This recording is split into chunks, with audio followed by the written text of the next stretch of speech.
दुईटा छिमेकी मुलुकहरूले अथाह प्रगति गर्ने, हामी रोएर बस्नुपर्ने, यो असम्भव, हुन सक्दैन। विकास सधैँ रोक्न सकिँदैन। यो गतिलाई पछ्याउनुपर्छ। त्यसो भएको कारणले म लामो कुरा नगरिकन, हामीलाई थाहा छ सरकारसँग पर्याप्त पुँजी छैन। सरकारका मातहतका रहेका प्राधिकरण भन्नुहोस्, आरबिजिसिएल भन्नुहोस्, भिओसिएल भन्नुहोस्, जे भए पनि सरकारको कति आउँछ भनेर टोकरी थापेर बसेर हुन्छ भने, जब सरकारसँग छैन भनेपछि तपाईहरुलाई दायित्वमा राखेका केका लागि?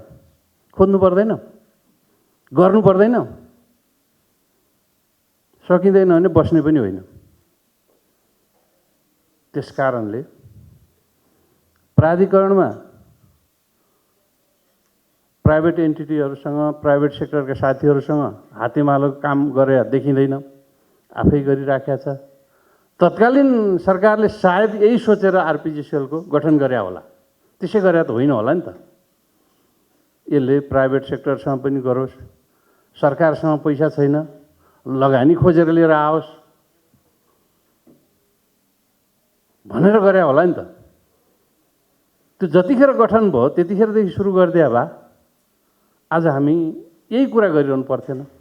त्यसले एउटा गति बाटो लिइसक्यो। भिउसिएल त्यही होला। अनबन्डलिङको कुरा आफ्नो इन्ट्रेस्टमा कुरा गरिन्छ कि त्यो त्यतिखेरै उठेको कुरा हो नि त। त्यो त्यतिखेरै सुरु भएको हो नि, कानुन बनिएको छ नि।